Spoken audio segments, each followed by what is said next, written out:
In this video, we're going to set up a player interaction system that relies on a crosshair for players to click on different objects and trigger different events occurring in the world.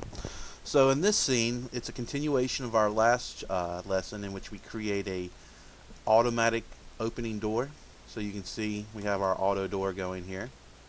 And you'll notice I have a few more things in here. I have a red light above the door and a particle system that spawns this noxious green gas cloud. There's also a switch on the door that'll be the interactive object in our world that will unlock the door, change the light green on the door, and trigger this particle system. Alright, so let's quit out this and let's go ahead and jump into how we can set this up. The first thing we're going to have to do is create a crosshair for our first person controller. And you can see here in my scripts folder in my project panel I have my original door control script. What I'm going to do is I'm going to create a new C# script and we're going to call this Crosshair. Alright, great. So I'm going to double click my Crosshair and it's going to open up MonoDevelop, and I have this new class right here. Let's tidy some things up. And before we get started scripting, we're going to need one asset to make this crosshair. We're going to go to textures and you'll see I have this crosshair image right here. I simply googled crosshair PNG or crosshair transparent texture and I picked from a bunch of different ones. This dimension is 64 by 64 and it works really nicely with what we're about to set up. Alright, so now that we have our crosshair in our project, let's go back to my script. Alright, so what we're going to do is first we're going to have to figure out a way in which we can lock our cursor in the middle of the screen. We're going to rely on the mouse cursor driving the interaction within our project here. So we're just going to go to update, and every time a frame happens, the Unity is going to make sure our crosshair is hidden and centered directly in the screen.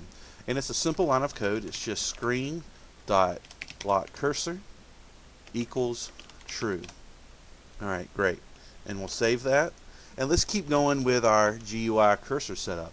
We're going to create a new function called void on GUI and make sure the capitalizations are in place. Make sure your syntax is exactly like what you see on the screen. And we're going to have to set up 3 lines of code. The first thing we're going to have to do is figure out the exact center position of our screen. And we're going to create some variables real quick. Xmin will determine the horizontal position of our cursor.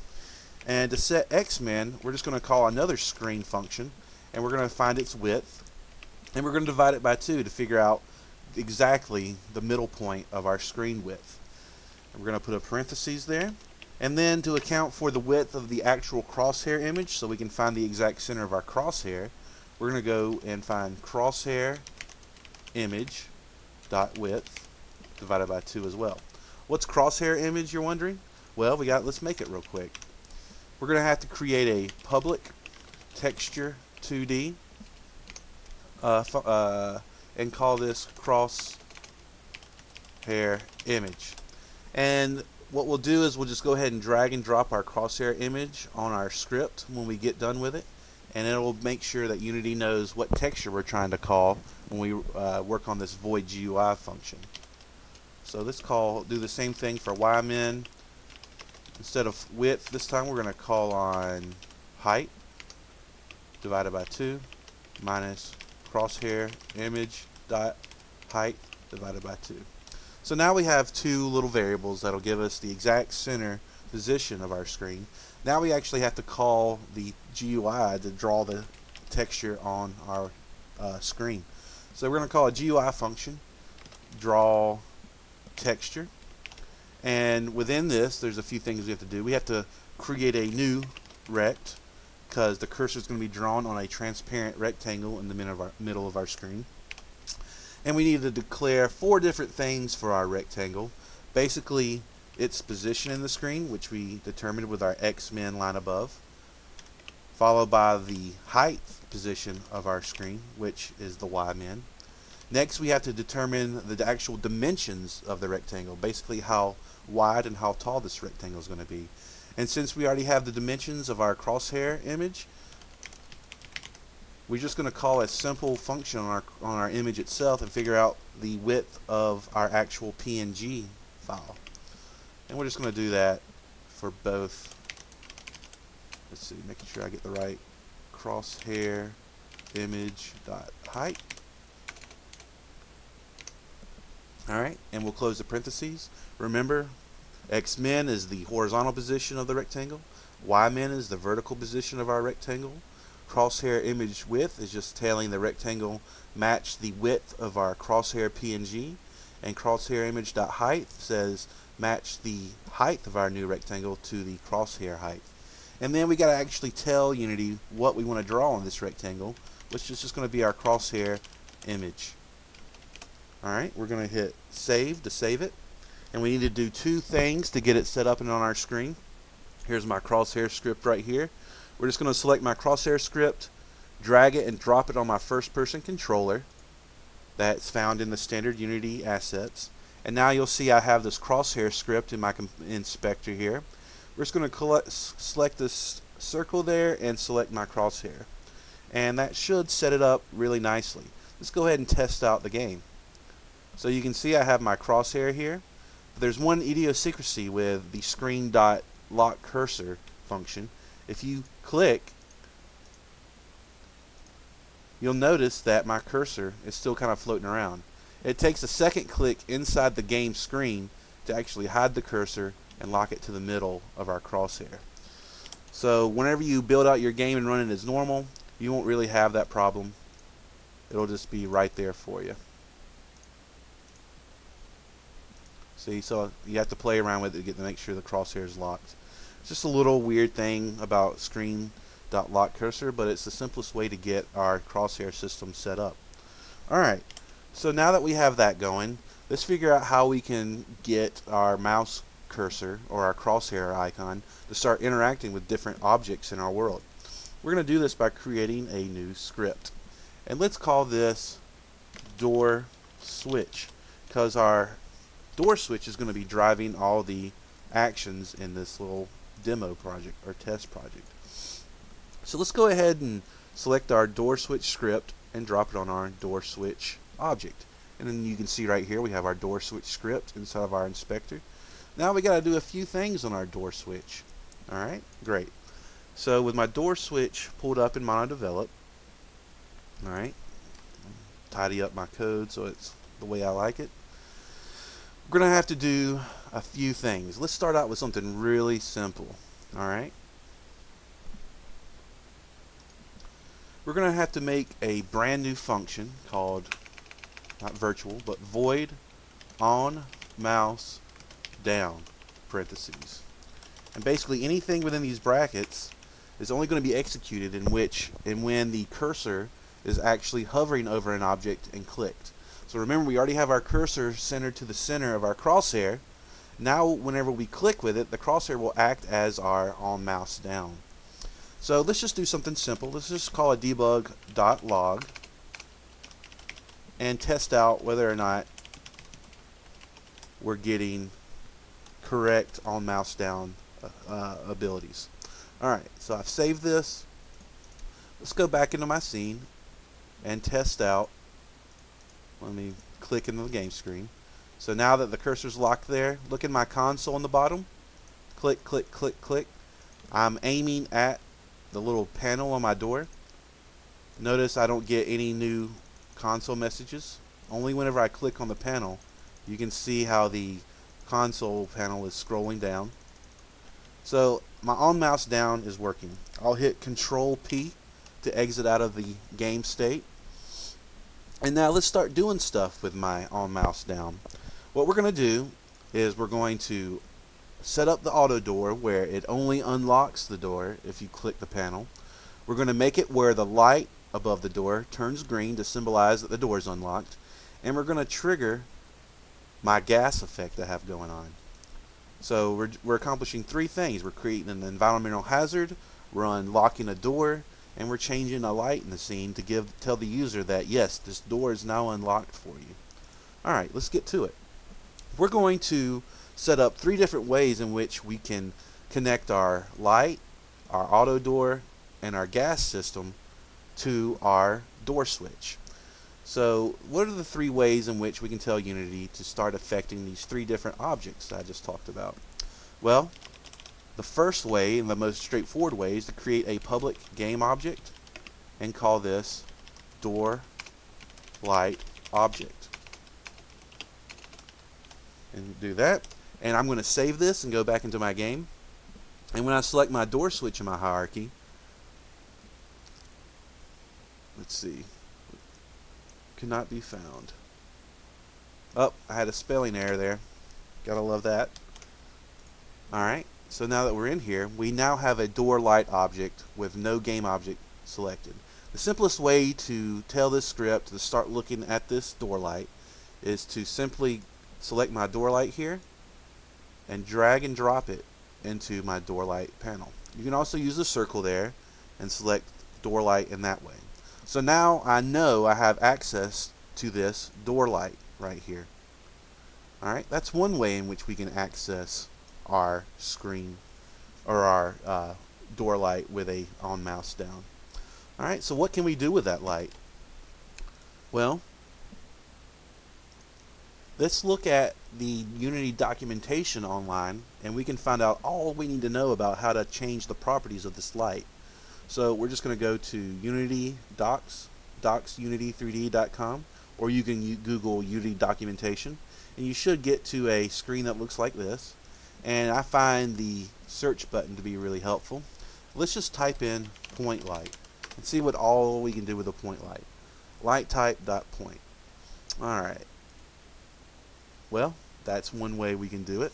Let's just do light. Alright. Light color. We want to change the color. So that looks like what we want to do. Light.color. And what Unity will do is make sure you're in your C# or whatever language you're using. Here are some examples of ways in which you can tweak the light color of an object. If you look down in this code right here, public color.color01, they set to color.red. So that lets me know that I can change the color of a light by typing color dot and whatever color I want to use, like red, blue, green. So that looks pretty good. So I'm going to copy that kind of functionality and use it into my code here. So whenever I want to change, or whenever I press on mouse down, I want to look at this door light object and change its color. So we're just going to type in door light object dot light dot color equals color dot green. And notice how Unity has a bunch of different colors right here that you can choose. We're going to do green because that's kind of this universal symbol for go. And now whenever I click on my object, this script is going to allow me to change the color of my light. I'm just going to hit save there and let's test it out. Alright, making sure I lock my screen there. I click on the door and now our door light is green. Perfect. Now let's keep continuing. Let's set up our gas particle system. Alright. So I want to make sure that the gas particles don't emit until I unlock the door. First, we're going to create another way in which we can find our gas object, or our particle system. So let's make another public game object and call this gas object. Hit save, and you'll notice when I go back here, my door switch now has a gas object with nothing selected there. Let's do something a bit different. So you're not constantly having to plug and play different kinds of objects in our descriptor. Let's find another way in which we can assign our gas object to our component right here. So on our start update, why don't we find our gas particle cloud with finding its name? We're simply going to do that by calling game object dot find, find, and in parentheses we're just going to type the name of our object. Alright, and save it. So now whenever we click play, our gas object should go automatically fill in with our gas right here. Hit play and nothing's working. Let's figure out what went wrong here.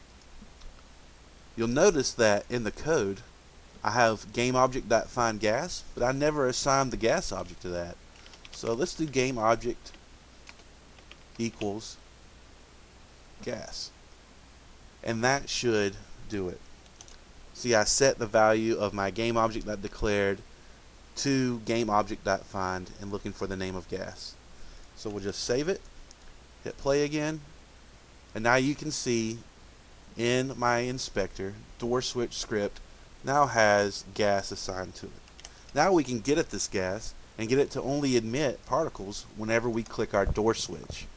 Alright, so what we're going to do is, right now if we go into the game, the gas automatically starts emitting particles. Okay, so let's just simply go into our gas system right here and turn off emission. So now by default the gas will not spawn. Right now it's going to be waiting for something to turn the emission property on. And we can find particle emission in our Unity docs and see what's going on. Particle system enable emission. That looks like about what we need. When set to false, the particle system will not emit particles. Alright, so it looks like we need to use particle system enable emission, and it's a boolean, and we're going to set it to true or false depending on what we need.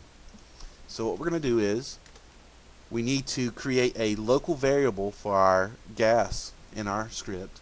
So let's go to particle system, and we're going to create a new local variable called gas trigger, and we're going to set this to our gas object. So we're going to go gas object dot game object dot get the component. We want to get to the emission component on here. And what component do we want to get to? Well, it's under the particle system. Another little less than symbol, close your parentheses, and bam. This line of code basically creates a local variable called gas trigger that we can use in our code. It's of type particle system. Remember, particle system will be found here and here when you declare in a local variable. And it's going to point to, what is this gas trigger going to equal? Well, it's going to look at our gas object right here. And remember, we found the gas object by doing a GameObject.find with the word gas. So automatically we know that this gas object is going to be my gas particle system. And then we're going to call it a game object so we can bring up the functions of game objects. And we want to get to the particle system component in there so we can access its emission rate or enable emission. So after we create our local variable, we're just going to go to gas trigger. We're going to call our local variable we just created dot enable emission, and we're going to set it to true. Enable emission is a boolean, so it's looking for a true false, and we'll save. Now let's test it out. Lock my cursor in the middle of the screen, no gas, click it, and now we have green light and a gas spawning. Perfect. Alright, so let's set up a system in which we can lock our door out and unlock it when we press the cursor. Because right now the door is still opening even though we're kind of setting up a locked door system. We're going to have to do a few things. Let's go back to our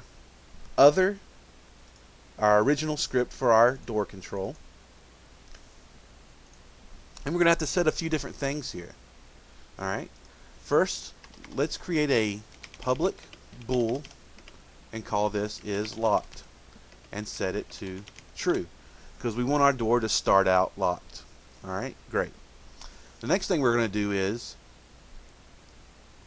we're going to set a on trigger stay. So change enter to stay. So anytime an object stays within our collider here for our auto door, it's going to trigger this code. And you'll find why that's important, because if we trigger the door, let's just keep it enter for now so I can show you an example of why you want to change that to stay. Alright, so right now we have two conditions on when the door will open for us. If the player enters the collider for our door, yes, we want it to open, but now it also has to be unlocked. So let's set up two conditions in our if statement with a double ampersand and go to is locked equals false equals false.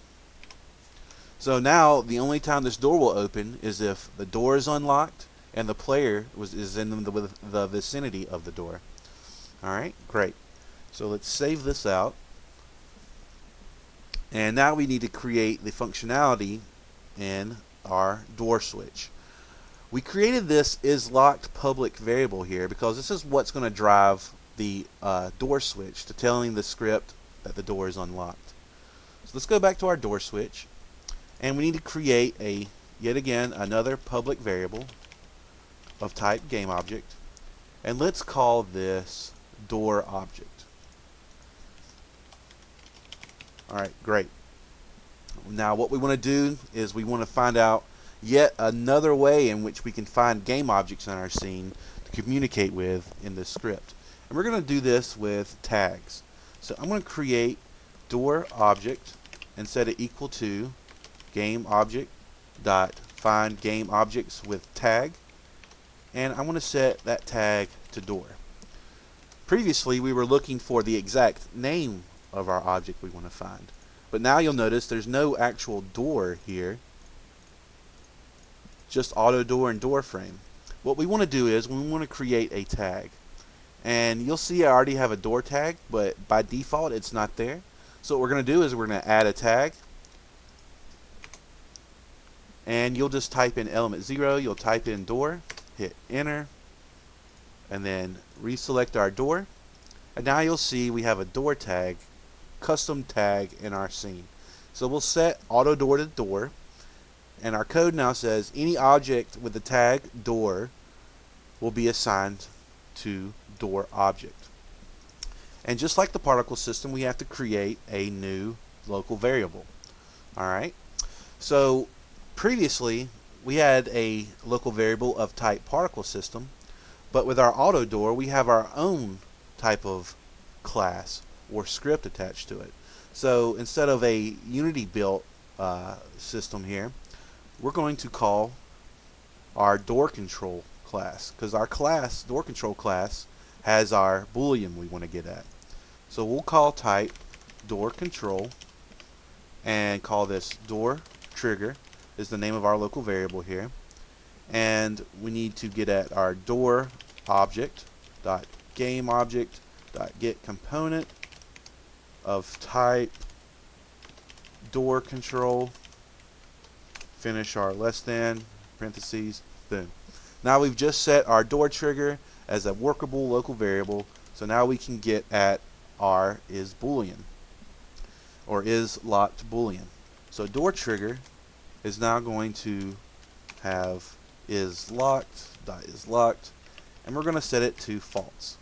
So basically whenever we have an all mouse down on our door control here, our door trigger local variable is going to tell our game object, our door object, to unlock our door is locked, boom, right there. So originally it's set to true. When we do an all mouse now down, is locked will be set to false. And if we go back to our door control and look at our if statement, we'll see that as long as the player's inside of our collider and is locked is set to false, we will now unlock the door. Alright, so let's save everything and test this out. Alright, so I'm going to get my trigger in there. And you'll notice now when I enter, the doors don't open anymore, because right now the door trigger is set to true, or the door locked boolean is set to true. But as soon as I click my door switch, particles happen, but wait, the door is not opening. What's going on? Oh, now it's opening. Well, I mean, that's not very good functionality. You would expect that when you hit a trigger, the door opens automatically for you. So let's figure out a way where we can get the door to open automatically whenever you're in the switch, whenever you're clicking the switch right there. It's just a simple little change, and I showed you a little bit earlier. We're just going to change on enter to on trigger stay. Instead of it checking for objects entering the collider, it's going to check for objects that are within the collider constantly. So that little change will allow us to click on our handle and open the door at the same time. So with clicking on objects, we now have triggered a light, a door unlocking, and a environmental hazard, or rather a particle system, to emit its poisonous gas.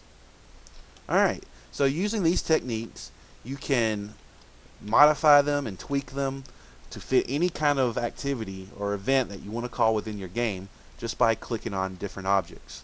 Thanks.